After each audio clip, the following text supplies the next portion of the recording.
இன்றைக்கி வந்து நம்ம ரெசின் ஆர்ட் கிளாஸ் தான் பார்க்க போகிறோம்.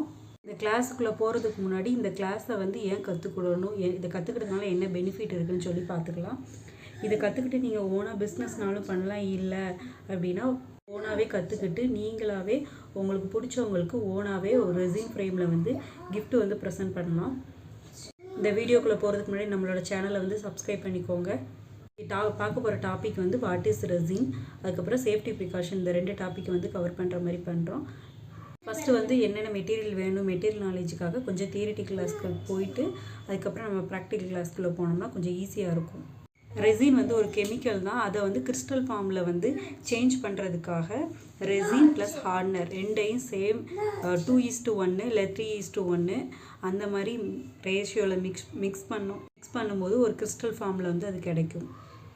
இதுதான் அந்த ரெசின், பார்த்துக்கோங்க. அப்புறம் வந்து எப்போவுமே மாஸ்க் போட்டுக்கணும்.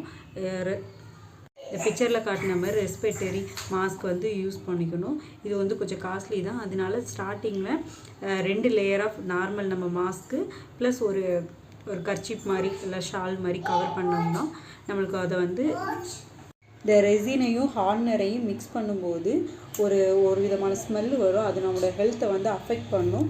கண்டிப்பாக இந்த பிஸ்னஸை வந்து pregnant lady and mother feed பண்ணுற லேடிஸ் வந்து பண்ணக்கூடாது. அப்புறம் இந்த பிக்சரில் கட்டுற மாதிரி க்ளவுஸஸ் வந்து கண்டிப்பாக 2 கையிலையும் போடணும். அப்படி இல்லை அப்படின்னா கவரில் வர க்ளவுஸ் மாதிரி இருக்கும், அந்த மாதிரி கண்டிப்பாக யூஸ் பண்ணிக்கணும். இந்த ரெசின் ஆர்ட் பண்ணும்போது வந்து ஹேரை வந்து லூஸில் விடக்கூடாது. நல்ல ஒரு போனிடெயில் ஹையில் ஒரு போனிடெயில் இல்லைன்னா ஒரு லைட்டாக ஒரு கொண்டை மாதிரி போட்டுக்கணும்.